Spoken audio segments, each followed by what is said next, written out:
আসসালামু আলাইকুম শিক্ষার্থী বন্ধুরা, জেনিত ম্যাথ স্টাডির পক্ষ থেকে সবাইকে স্বাগত জানাচ্ছি। আশা করি তোমরা সবাই ভালো আছো। শিক্ষার্থী বন্ধুরা, আমি এখন আলোচনা করব অষ্টম শ্রেণীর ইতিহাস ও সামাজিক বিজ্ঞানের যে নমুনা প্রশ্ন, সেই নমুনা প্রশ্ন নিয়ে আলোচনা করব। এই নমুনা প্রশ্নের আলোকে তোমাদের প্রশ্ন করা হবে। আশা করি তোমরা আমার সাথে থাকবা। চলো মূল আলোচনায় চলে যাই। এটা ইতিহাস ও সামাজিক বিজ্ঞান অষ্টম শ্রেণীর বহু নির্বাচনী প্রশ্ন 15। এখানে 15টা বহু নির্বাচনে থাকবে। এই 15টা বহু নির্বাচনের জন্য তোমাদের 15 মার্ক, যেখানে মোট 15টি বহু নির্বাচনী প্রশ্ন আছে। তারপরে তোমাদের এক কথায় উত্তর 10টির জন্য তোমাদের 10 মার্ক। এক বাংলার প্রাচীনতম একটি সমুদ্র বন্দরের নাম লেখো। 2 যৌতুক বন্ধ করো গল্পে কার বিয়ে ঠিক হয়েছিল? 3 শিল্প বিপ্লবের সূচনা হয় কোথায়? 4 সরকারের অঙ্গ বা বিভাগ কয়টি? 5 365 দিনে বছর গণনা শুরু হয় কোন সভ্যতায়? 6 ভাস্কো দা গামা কে ছিলেন? 7 বঙ্গোপসাগরের কোল ঘেঁষে বাংলাদেশের উপকূলীয় রেখার দৈর্ঘ্য কত কিলোমিটার? 8 একটি নটিক্যাল মাইল সমান কত মিটার? 9 বর্তমানে সুন্দরবনে কত প্রজাতির মাছ পাওয়া যায়? 10 বাংলাদেশের মোট বনভূমির পরিমাণ কত শতাংশ? এই 10টি এরকম 10টি প্রশ্ন থাকবে তোমাদের এক কথায় উত্তর। 10টির জন্য 10 নম্বর।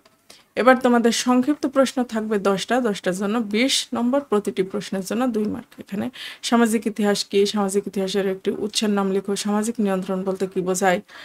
হায়ারোগ্লিফিক্স কি? রেনেসাঁ কি? বাংলাদেশের উপকূলীয় তটরেখা সুনীল অর্থনীতির অন্তর্ভুক্ত কেন? বাস্তুতন্ত্রের ভারসাম্য রক্ষায় বনভূমি প্রয়োজন কেন? বাংলাদেশের মধ্য ও উত্তর পূর্বাঞ্চলের বনভূমি কি নামে পরিচিত? বাংলাদেশের চট্টগ্রাম ও পার্বত্য জেলাসমূহ সম্প্রতি বছরগুলোতে কোন ধরনের দুর্যোগের প্রকোপ বৃদ্ধি পেয়েছে? মিশ্র অর্থব্যবস্থা বলতে কি বোঝায়? অর্থনীতির পরিভাষা নির্বাচন বলতে কি বোঝায়? এগুলো হচ্ছে সংক্ষিপ্ত প্রশ্ন। এবার তোমাদের রচনামূলক প্রশ্ন থাকবে ক বিভাগে পূর্ণমান 15, তার মানে 3টি প্রশ্নের উত্তর দিতে হবে তোমাদের। প্রতিটি প্রশ্নের জন্য 5 মার্ক। এখানে তোমাদের 3টা দেওয়া আছে, কিন্তু তোমাদের প্রশ্নে 5টা প্রশ্ন থাকবে। 5টার ভিতর যে কোনো 3টির উত্তর দিতে হবে। তারপরে বর্ণনামূলক প্রশ্ন প্রেক্ষাপট নির্ভর খ বিভাগে এটা 5টি প্রশ্নের উত্তর দিতে হবে।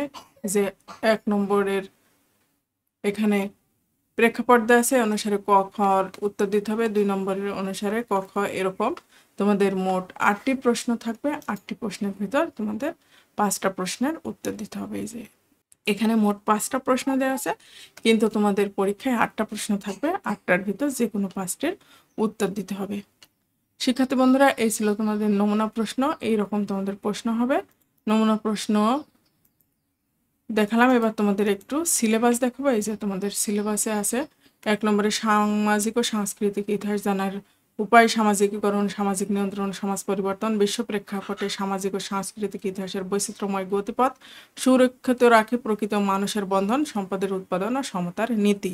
এবার মূল্যায়ন কাঠামোটা কেমন হবে? তোমাদের শিক্ষণকালীন মূল্যায়ন হবে 30% আর সামষ্টিক মূল্যায়ন 70%। অর্থাৎ তোমাদের 70% মানে এই নয় যে তোমাদের পরীক্ষা 70 মার্কের হবে। তোমাদের পরীক্ষা হবে 100 নম্বরের, কিন্তু তোমাদের পার্সেন্টেজ অনুসারে 70% নম্বর তোমাদের দেওয়া হবে। শিক্ষার্থী বন্ধুরা, এই ছিল আজকের আলোচনা। এতক্ষণ সাথে থাকার জন্য সবাইকে ধন্যবাদ জানিয়ে শেষ করছি।